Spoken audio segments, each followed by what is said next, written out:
apologize for my absolutely abysmal Spanish.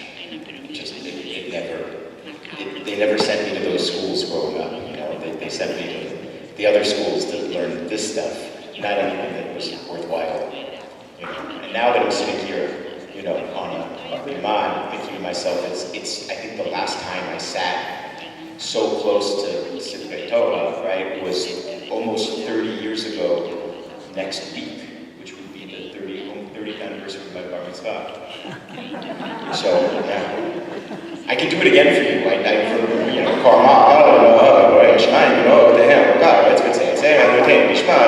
I keep on going. So, you know, it's stuck. So it's interesting being here and seeing this very interesting community, and especially speaking about, you know, this book, right? I mean, I wanted to. I presented this book previously in Spanish in Spain, right? And the publishers, who, you know, we can talk about them because they're not here, you know, are very, very weird people. You know, I'm glad that they publish me, but, you know, all publishers are weird, but especially when they, you know, these family publishers, you know, who've been publishers for a very long time.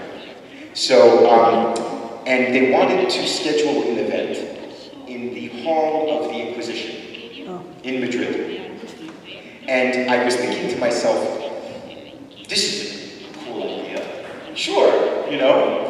And it was funny.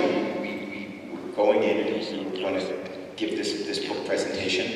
And it's a very, very weird place.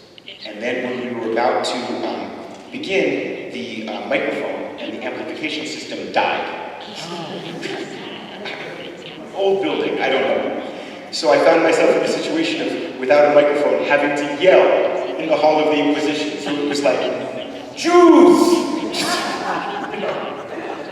And so I feel like this book has an interesting history in the Spanish-speaking world, largely due to Benzion Netanyahu's focus on the Inquisitions as a subject of his study. And it was really through my interest in Benzion Netanyahu that I was able to kind of put this book together. And, you know, one of the things that you were mentioning about identity and about, you know, how we, you know, define ourselves, there are many ways of definition. There's the self-definition of I tell you who I think I am. Then there's, you know, the exogenic, let's say, definition where you tell me who you think I am, right? And there are also these elements of intellectual encounters in life that create us and that turn us into people that we didn't necessarily expect. And I think for Benzion Netanyahu especially, you have a man who was born in Warsaw, whose parents brings him to Palestine very young, who finds himself a adjutant to Jabotinsky and a participant in the so-called, you know, revisionist Zionist movement, who then finds himself struggling to find an academic place. And so this man who's entirely Ashkenaz, who then adopts an entirely Israeli persona and is the first real Israeli of his family, he finds his subject in the Iberian Inquisitions, in the Spanish and Portuguese Inquisitions, and suddenly his intellectual life takes place in Spain. And because he can't get a job in Israel, and, you know, we can talk about why, he ends up going on the road and becoming an adjunct professor in the United States. And so then the Netanyahu family acquires this American side to them. And so, you know, in all of these identities, there are these accidental encounters that are intellectual encounters or encounters that come about through the necessity of immigration that create a self almost against the self's own wishes or the self's own notions of their context.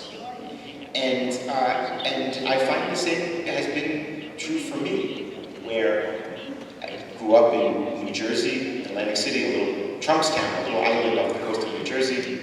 I went to schools Jewish schools in New Jersey and New York. I lived in Israel for a long time. I worked as a journalist in Europe, Eastern Europe, and then I find myself writing a book that brings me around to meet, especially Jews everywhere. And I find that these encounters also definitely change my own perspective of who I am and what I think my own role is, or what my writing could mean. Something that I wouldn't have understood or even suspected when I began writing. So thank you for helping me figure out who the hell I am. I have some questions that I want to ask you. The very first is not a joke. It seems that your book was rejected by many publishers because they don't want the lawsuit. Is that true? Part of it was legal fears. Yeah, the other part of it was legal fears. The other part of it was the opening themselves up to lawsuits in other countries of translation, right? You know, in America, you can pretty much get away. In the United States, you can pretty much get away with publishing, and you know they're not going to bring a slander, defamation lawsuit, a libel lawsuit against a book in the United States. That's very rare. But in the UK, which is a very large market, it's entirely different. And in fact, Israeli law is, because as a former British colony, their laws are very close to British laws. And there was a lot of concern about that. And in fact, the book was introduced into evidence in the Omer Netanyahu defamation lawsuit. Yes, so it had its own legal future. Were they afraid of Netanyahu's reaction? Were you afraid of Netanyahu or Israeli government reaction? No, I wanted that reaction. It sells so many books, totally. Let them sue me. I mean, what are they going to do? I think, you know, whenever you talk to a group in a Jewish context, there are a lot of lawyers. Sometimes in the audience, I don't know if there are any lawyers out there, but, and if so, then I apologize in advance. But in my experience, lawyers are very frustrated writers. Right? And every lawyer has hidden in a drawer somewhere some manuscript of some book that they just want to talk to you about. And so when a publisher calls up the lawyers and they say, let us know if there are any problems here, it's the lawyers, it's like their dream. They have such a good time. They write these long reports about, well, if he includes this sentence, it possibly opens him up to prosecution for this. And, you know, and the problem is always asking lawyers in the first place. I disagree on one thing. Okay. They are not frustrated writers. They are frustrated editors. Yeah, okay. Talking about editors. Yes, totally. Well, a more serious topic. I haven't read a word of Benzion Netanyahu. So what I know about him, about this scholar, is from your work. There is a thesis that struck me, because I have to tell, the Spanish Inquisition was a founding pillar of Mexico, what it is today. I mean, we would like to deny, but the Spanish Inquisition is still here, but it was stronger in the 16th century. And the thesis of Netanyahu's, the scholar, was that during the Crusade times, Christians need more Christians. I mean, they need soldiers to sell to Palestine. So conversion was a good business. It's like the States, but they need people to work for free. They need Mexicans. And a decade after that, they need Mexicans to go back home. The thesis of Netanyahu is more or less the same.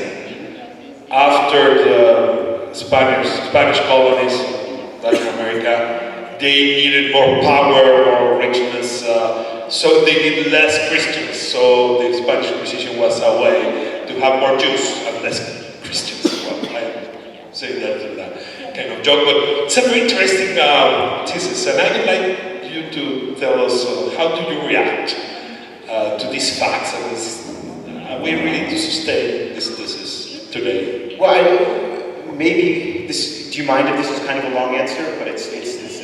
It is your part, my brother. It's not your baptism, but it's your part.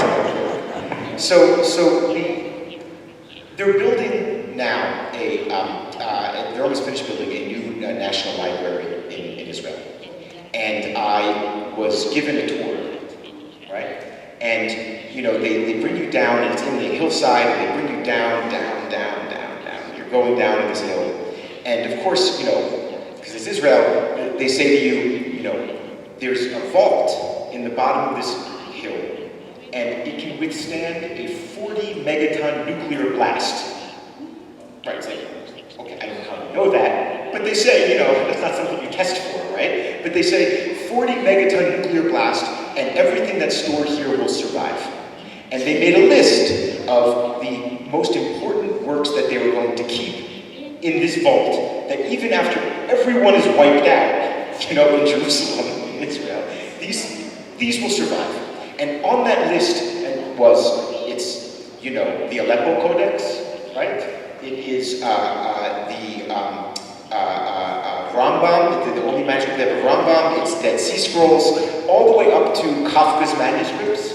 And the most modern thing they have is Benzion Netanyahu's work on the Inquisition.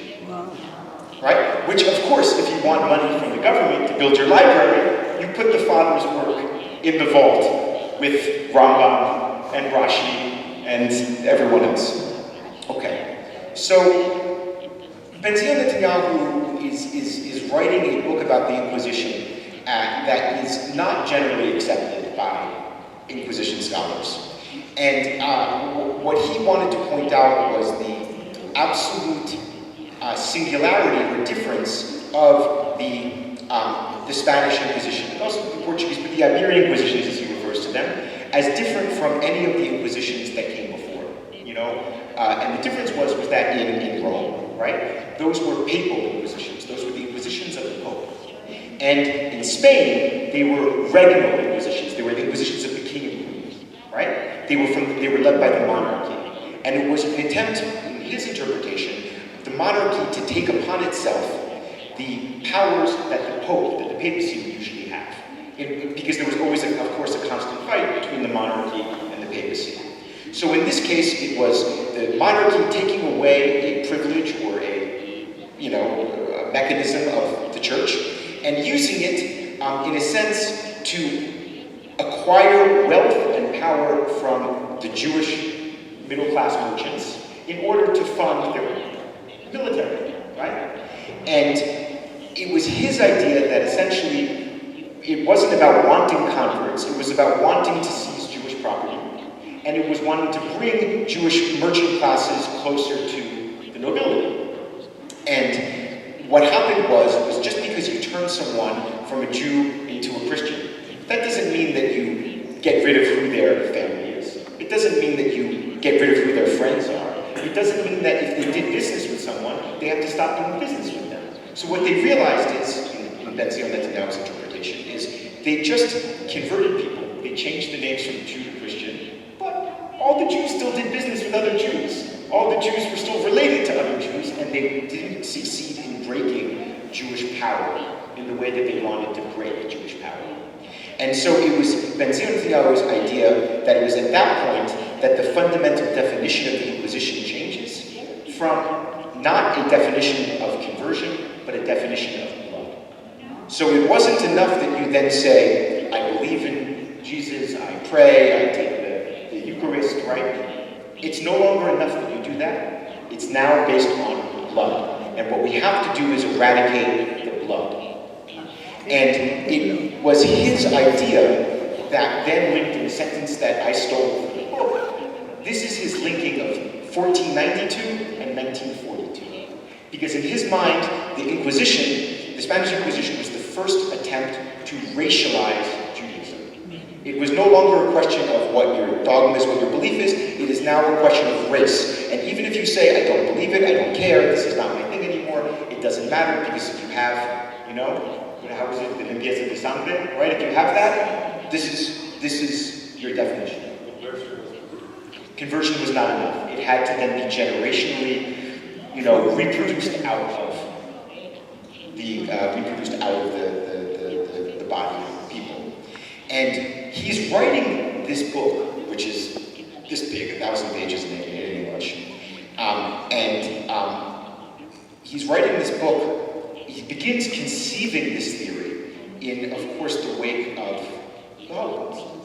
And he's trying to show a very medieval conception of history, where it doesn't matter what changes historically. It's that in every historical period, there's an Amalek, there's an enemy that attempts to define you racially and destroy you.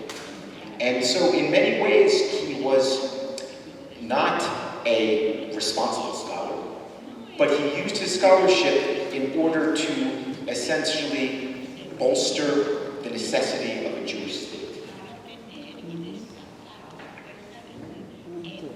That's the short answer.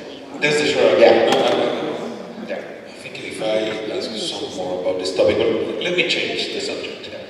One of the moments I like the most in the book is this conversation between the grandfather and the daughter, Ruben in the middle, the other scholar. And the grandfather said to the granddaughter, justice does not exist. And Buddha right, the granddaughter said, in my time, in my moment, justice helped me to understand morally my world and who I am. And the grandfather thinking of the pogroms and persecution, he's right, saying justice does not exist. This conversation between generations that is in the book, something that is important for you, and I would like you to tell us how this conversation, not between two people from the same generation, but across generations, happens about topics as important as justice and truth.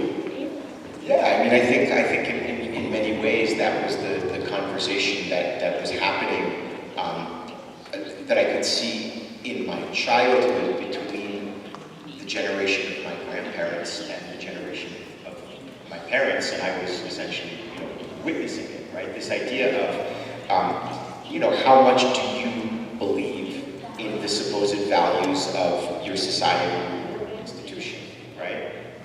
You have this idea of, especially of in the United States, of this sort of American exceptionalism, right? Our propaganda of all men created equal, right? And the idea that of certainly of an immigrant generation, of my grandparents' generation, of thinking that whoever would believe that is so naive, in that in fact the first step to being killed is believing that, right? And that how not just assimilation, but how assimilation to the point of death. It begins by believing what a state tells you. Believing that a state says, here we believe in life, liberty, the pursuit of happiness. Here all people are equal. Here we extend equal rights and equal protections under the law to all people, all minorities, irrespective of gender, race, ethnicity, blah, blah, blah, blah, blah. That's the kind of thing that if it was said in front of my grandfather, he would tell me, fuck off. I'm sorry, he was just like, are you a child still? It's like, we have heard this. How many times do you have to hear this before you realize that that's the first lie? And then, of course, you have the response to that, which is, well, if we all can begin believing it, then possibly we can avert the historical disasters that my grandparents were victims of, right? And I found myself, generationally speaking, in the United States, but even more so in Israel, right? Constantly coming up against an accusation of naivete, right? This is a very common thing, as I just said, in the United States, right? To younger people who are interested in social justice movements, of older people telling them how naive they are. But in an Israeli context, one of the most normal accusations, let's say, between Mizrahim and Ashkenazim is how naive are you? We, the Mizrahim, right, grew up in Arab countries. We had Arabs as neighbors. We know these people. You don't. You are naive. And it's this idea of political naivete and naivete that is associated with weakness that has always interested me in the subject. Because to truly accuse someone who believes in liberalism of being naive is, in my mind, the first step to disaster, right? And so I wanted to investigate these two different approaches to liberalism, whether it's something that is only for the weak, or the neoliberal, or the bourgeois, or the naive, or whether it's something that is actually functional. I think it's a primary subject of our time. The idea of melting pot is built on the idea of integration. Integration is a different word from assimilation. The second one means that you have to deny yourself and your identity. It was hard for me to read that as Mexican, because we have not been integrated. And maybe the main question today in the States is assimilation for the Spanish community, the Mexican American community. And I would like you that knows what is going on in American culture today to talk about it. I mean, a system was thought for integration, not for assimilation.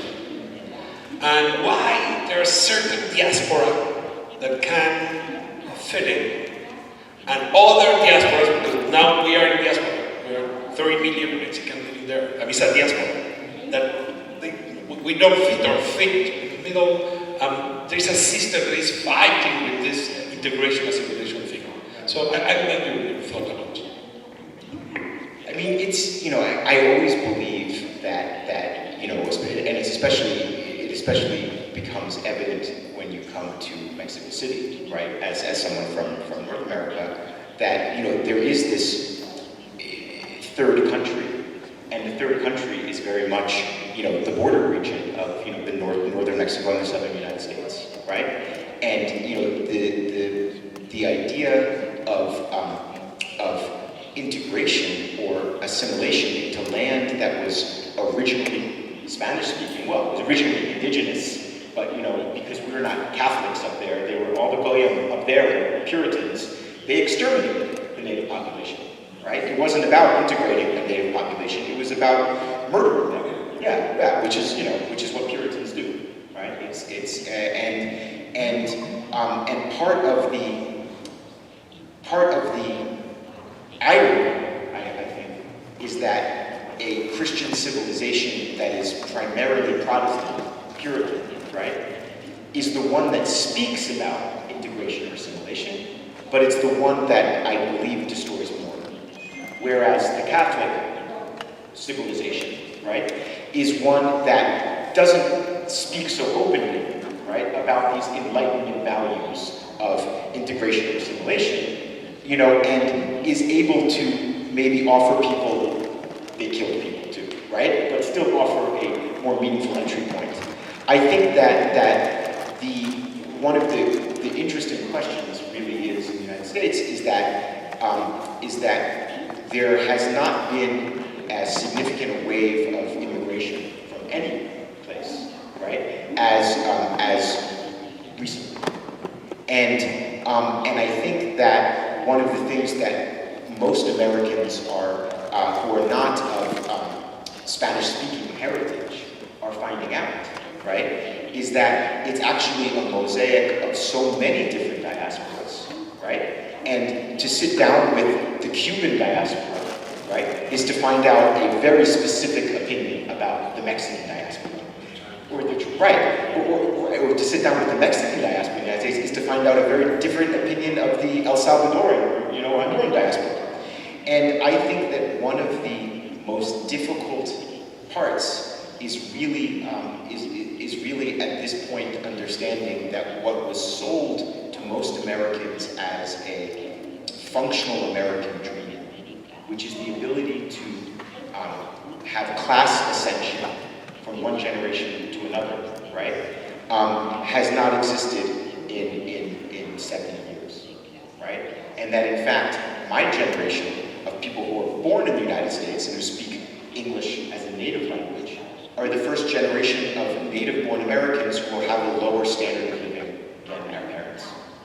And if that is the situation for someone born in the country and who natively speaks the language, then it means that the status of the immigrant is entirely one of exploitability, right? And that to me is it's a fundamental, I think, betrayal of a lot of the aspect of the American dream that was always secretly, open secret, but secretly the capitalist dream, right? So integration, assimilation, it was never that. It was being able to earn more money and using that money to buy yourself that freedom. And I don't think that those conditions currently exist. Now I'm going to analysis about my identity, my own identity. I have to do it today because this book, I have the intention, but I don't think that I'm going to be allowed by the publisher. Last year I went to the place my grandfather used to call Constantinople. He was born in Istanbul, and really what I wanted to know, I have visited many times, is why this Jewish guy came to Mexico. It was difficult. He came here in the 20s. He was here many times. I have some papers that say that he was one of the founders of the synagogue. And I don't understand, I couldn't understand why he decided to come to Mexico. Because half of his family, very cosmopolitan, went to Israel. They were Zionists, they were there. And the first thing that I knew there is that it was no longer possible for him to live there after the fall of the Turkish Empire. And that I realized how tolerant was the Turkish Empire best moment after the fall, after the First World War. Everything was no longer possible to be there. At that time, the Jewish population in Constantinople was 50%. Today is 3%. Now, talking with your book, I realize again that the Turkish Empire in Palestine has a very different rule compared to the British Empire and what happened after that. And I would like your thoughts about that. I mean, what happened in Palestine after the fall of the Turkish Empire, and why this British way to build identities, or to put up identities apart, change things in this region? Well, I mean, I think, contrary to maybe my appearances, I wasn't there. So you're not an historian either. Yeah, I wasn't there. I can say that from my understanding, right, because so much of the reading of these things is done through essentially the top down, right, which is to say writing history according to empires and the change of empires. But the truth is the empires changed, but the people who lived in those places, they remained, right? And what was always fascinating to me was the role, really, of, and maybe this is because this is my own identity, right? It's the role of what we now call the Pale of Settlement, Russia, Ukraine, right? This was an absolutely enormous Jewish diaspora that was suffering, Benzion Netanyahu was part of it, right? That was suffering from a devastating wave of pogroms over, you know, we can go back in history to Chemnitsky, we can go, but really a set of pogroms that happens between the fall of the Ottoman Empire and British mandate Palestine. And, you know, there are a lot of people who can connect these pogroms to certain types of nationalism that is emerging in Eastern Europe, that is connected to the unrest of the First World War, and blah, blah, blah, blah, blah. But the point really is that millions of Jews at that moment are streaming out of Pale of Settlement, which is where they were forced to live. And that's the first issue, right? They're streaming to Palestine, they're coming to the United States, right? And it's really that wave, which size-wise was so massive, that changes the conditions on the ground in Palestine, and changes the conditions on the ground in the United States. And I think that is, to my mind, one of the things that we can think about now when we talk about you know, our porousness of borders. When we talk about, I hate using this word migrancy crisis, because these are people. You know, they're not a crisis, these are people. But when we talk about, you know, waves, and waves being used to create fear, waves being used to propagandize in the press, to condemn an ethnic group, the exact same thing that you're seeing with Mexicans, but really Central Americans, coming over into the United States. And the things that you're seeing published in American newspapers about those waves are exactly the same things that you saw published in American newspapers about Russian Jews coming over in the 1890s, right? It's exactly the same thing that you see that are coming around that are published in Turkish newspapers and in Arabic newspapers that are happening in Palestine at that time.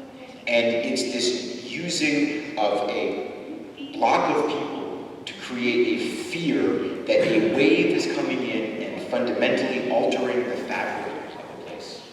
And it's amazing to me that we have these historic precedents and that we, you know, that we learn nothing from them. Yeah, we can open questions if you want. Just please, if you say su nombre, maybe sacrifice anything. I think I'm going to.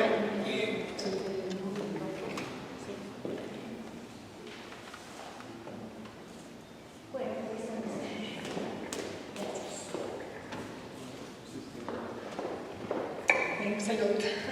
Well, my name is Sakis Meke, and I am a cultural journalist, independent. Okay, so I read your book, and I have some questions.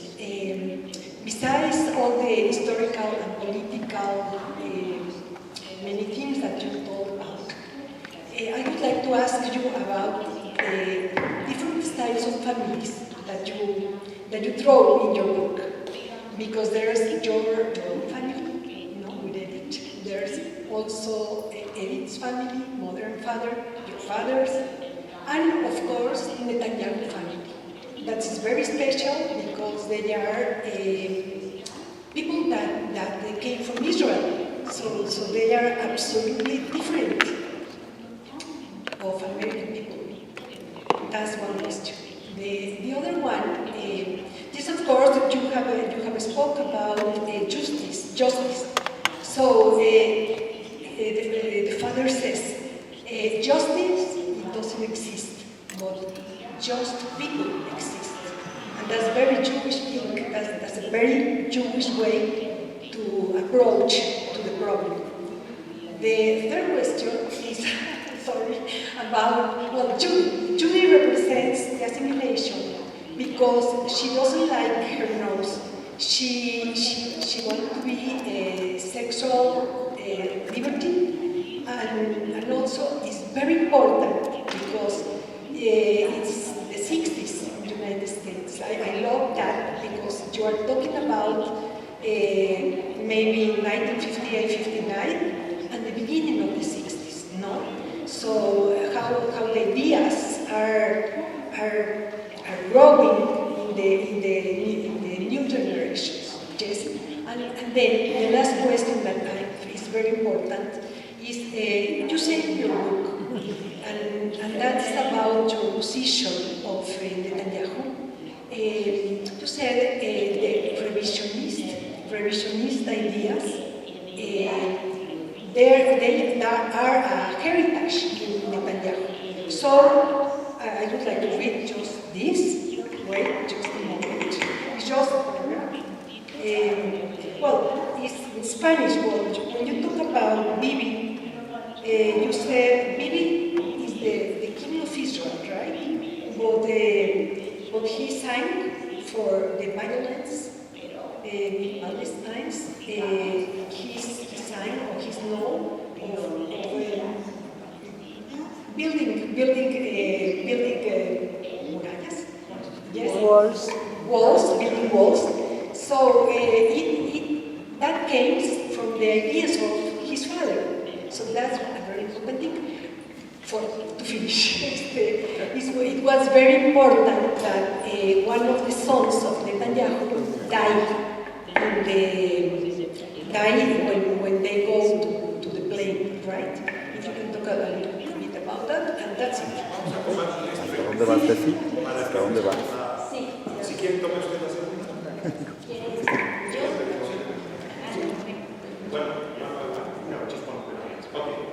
Yeah, I'll just give one quick answer to one of them because those are a lot of questions. And it's something that I think is important for me to answer about because I think there's one thing in this book that I don't want to say I regret. I mean, in life I regret everything, right? So let's begin with that. I regret everything. But if I have, one point that I think was very difficult for me to express was the position exactly of what you were speaking about of the quote-unquote revisionist movement, right? Because it's very easy to say that these quote-unquote revisionist Zionists, Jabotinsky being, let's say, the figurehead of it, it's very easy to say that they were violent, that they were terrorist, that they were unable and unwilling to compromise, and that their tactics actually were hurtful to the attempt to establish a Jewish state. That is a very, I think, basic and common criticism of the revisionist movement that was really put out there by labor Zionism, the early founders of the state, right? And yes, in a way, Bibi Netanyahu is a direct descendant from his father, who was a secretary to Jabotinsky, right? Of these revisionist ideals, which said, we're not going to negotiate with the British, we're not going to wait for the world to give us a country, we're going to take it, right? And I want to say that by studying it and by thinking about what we call the revisionists, I have developed a very complicated sympathy for them. Because the revisionists really believed that the state of Israel was created at the cost of 6 million dead people.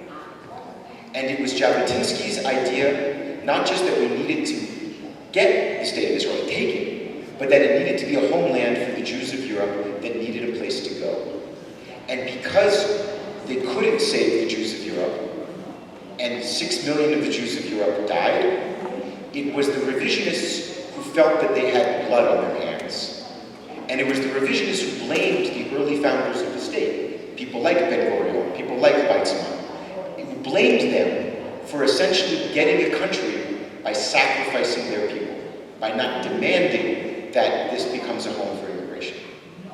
And it's when you understand that people like Bibi's father, Benzion Netanyahu, are living with this guilt, living with this absolute feeling of having failed, then you begin understanding the intensity of their politics. And this is why, even when you watch Bibi Netanyahu now, and for some reason, he can sound crazy when he talks about the existential threat of Iran, right? Now, anyone who has a nuclear state doesn't speak about existence of the state, right? I mean, in a way, it's like, why are you still afraid of the existence? And it's truly because Netanyahu, he sounds most like his father when he speaks like that, because he truly imbibed from a very young age this true idea of existence and survival being paramount, which is embedded deeply within the revisionist ideology, which is informed entirely by a feeling of having failed Jewish Europe. And that is something that I wanted to color the character with a little bit, but it's very hard to kind of put through in a book. Okay, my name is Stephanie.